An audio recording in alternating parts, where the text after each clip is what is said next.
Graduates द्वारा खोले इस ट्रेनिंग सेंटर को लोग फैक्ट्री ऑफ इनोवेटिव आइडियाज के नाम से जानते हैं। ट्रेनिंग ले रहे छात्रों ने जिन्हें सिंगिंग, डांसिंग और फोटोग्राफी का शौक है, फैक्ट्री ऑफ इनोवेटिव आइडियाज के प्रचार हेतु education reform video making task में कोशिश करने वालों की कभी हार नहीं होती विषय को चुना है। छात्रों ने यहाँ प्रस्तुत कहानी को अपने वीडियो का आधार बनाया है।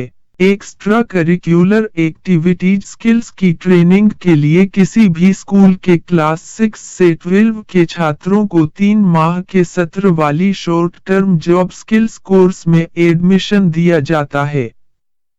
साथ ही सेंटर की एक्टिविटीज के प्रचार के लिए डांस, ड्रामा और म्यूजिक में रुचि रखने वाले छात्रों को वीडियो बनाने के लिए इंसेंटिव के रूप में नगद इनामी राशि दी जाती है।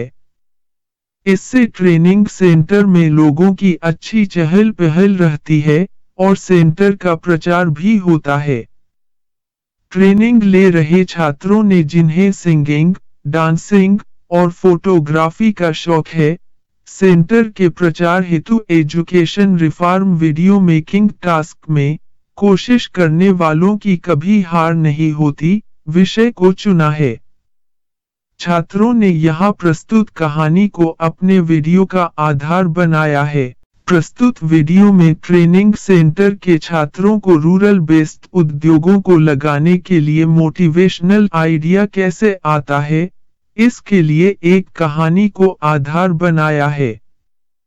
कहानी दर्शाती है कि छात्रों को ट्रेनिंग के बाद मैंगो जूस एक्सट्रैक्शन और पैकेजिंग इंडस्ट्री लगाने का विचार कैसे आया। आइडिया के पीछे की कहानी को वीडियो मेकिंग के काम सीख रहे छात्रों ने होम असाइनमेंट वीडियो में प्रस्तुत किया है। एक गांव में मुंगेरीलाल अपने बेटे संजय के साथ रहता था। उसका एक आम का बगीचा था जिससे उसके घर का गुजारा चलता था। मुंगेरीलाल खुद तो कम पढ़ा था, लेकिन उसने अपने बेटे को अच्छी शिक्षा दिलाई। ट्रेनिंग खत्म करने के बाद संजय अपने पिता के साथ गांव में रहने लगा। दिन भर वह गांव के बच्चों के साथ नुक्कड़ में मस्ती करता था, किंतु पिता के साथ बगीचे में कोई काम नहीं करता था। उसकी आदतों से मुंगेरीलाल परेशान था और सोचता था कि बेटे को काम पर कैसे लगाऊं। एक दिन उन्होंने संजय के चाचा से इस विषय में बात की। संजय को आम के साथ रोटी खाना अच्छा लगता था। चाचा ने संजय से कहा, बेटा कल घर जल्दी आ जाना, मैं तुम्हारे लिए शाम को आमरस के साथ रोटी बनाकर रखूंगा। सब साथ मिलकर खाएंगे। संजय खुश था। शाम को जब वह घर जल्दी आया तो उसने देखा घर में खाने की कोई तैयारी नहीं है।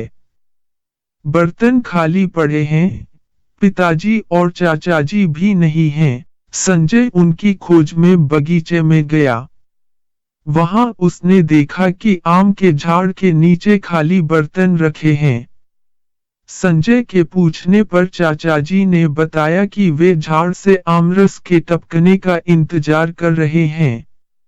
यह सुनकर संजय को बहुत गुस्सा आया, किंतु दूसरे ही पल उसे आइडिया भी आया कि क्यों नहीं वह आमरस तैयार करने की फैक्ट्री डाले। बस क्या था, संजय ने आमरस की फैक्ट्री डालने की प्लानिंग शुरू कर दी।